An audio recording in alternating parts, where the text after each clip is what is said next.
Hello, hello, my little jellyfish.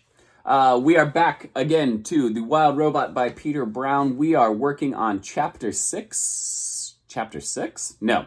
Chapter 26, The Performer. Up in the sprawling oak, the goose egg was peeping and wobbling around its nest. Mama, mama, said the egg. I am not your mother, said the robot. The egg continued peeping and wobbling until nightfall, when the gosling inside settled down and the egg became quiet and still. The robot was about to settle down into her own kind of sleep when she heard something in the underbrush below. Roz peered down from the branches and saw weeds rustling in the moonlight. A creature was crawling past. But the creature stayed low, hidden in the darkest shadows, so that Roz could not see who it was. Roz wasn't the only one watching. A pair of furry ears rose up behind a log. The ears belonged to a very hungry badger. He lay in wait as the shadowy creature came closer and closer, and when the time was right, the badger pounced.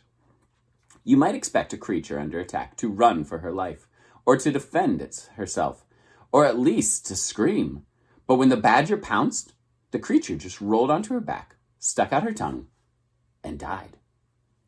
Not only was she dead, she was rotten, and the badger's face twisted in disgust. Blah! What is... He pawed at the stinky corpse a few times and then gave up. No thanks, he grumbled to himself. I'd rather eat beetles. And then the badger hurried off to find a less disgusting meal. Had that mysterious creature been frightened to death? And how could her body possibly rot so quickly? Roz was confused.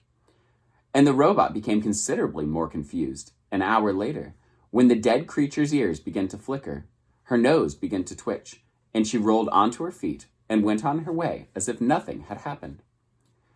The robot's voice called down from the tree, Are you alive, or are you dead? The creature's voice hissed up from the shadows, Who's there? Who's there? Why have you been watching me? What you just did was unbelievable, said Roz. I could not look away.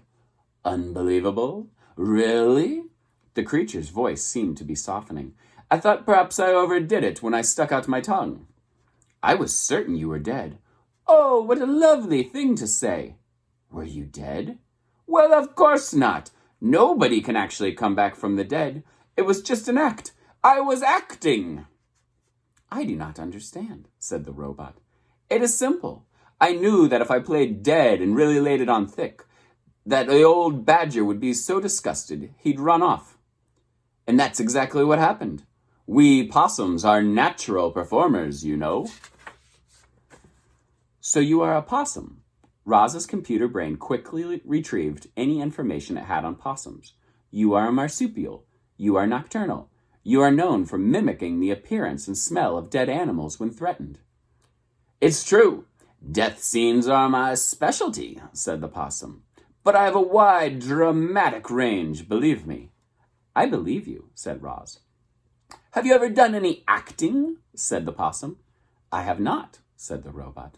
Well, you simply should. You might enjoy it. You can start by imagining the character you'd like to be. How do they move and speak? What are their hopes and fears? How do they react to others? Only when you truly understand a character can you become that character. The two odd creatures sat there, one in a tree, the other in the weeds, and talked about acting. The possum went on and on about the various acting methods and her triumphant performances, and our robot absorbed every word. But why do you pretend to be something you are not? Said the robot. Because it is fun, said the possum, and because it helps me survive. As you just saw, you never know. It might help you survive too. Soon, the robot's computer brain was humming with activity. Performing could be a survival strategy.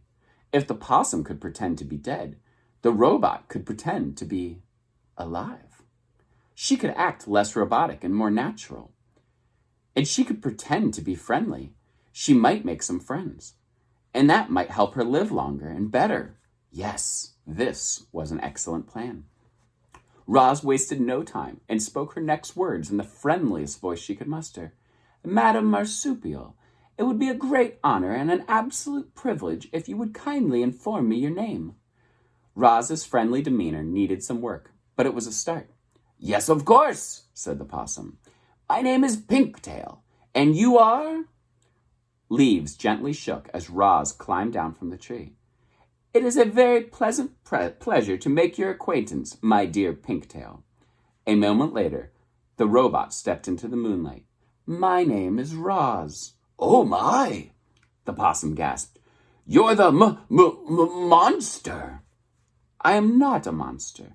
I am a robot, and I am harmless. Harmless? Really? Well, you do seem rather gentle, and I have heard someone say that you do not eat food at all, which makes no sense, but hopefully it means you won't eat me. I will not eat you, said the robot. I'm glad to hear that, said the possum. And a moment later, she too stepped into the moonlight. It's nice to meet you, Roz. A weak smile appeared on Pinktail's pointy face. Roz thought things were going really well, but she didn't know what to say next. Neither did Pinktail. So the two friendly creatures just stood there together and listened to the crickets for a while. Well, I should be on my way, said Pinktail at last. Have a nice evening, Roz. Have the nicest evening, Pigtail. I shall look forward to the pleasure of encountering you again in the future. Soon, I hope. Farewell. With this awkward goodbye, Pinktail slipped back into the weeds, and Roz climbed back into the tree. That would be the end of our chapter.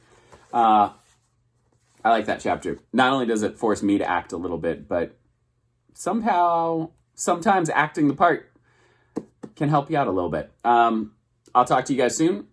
Tune in tomorrow. More Wild Robot. Adios.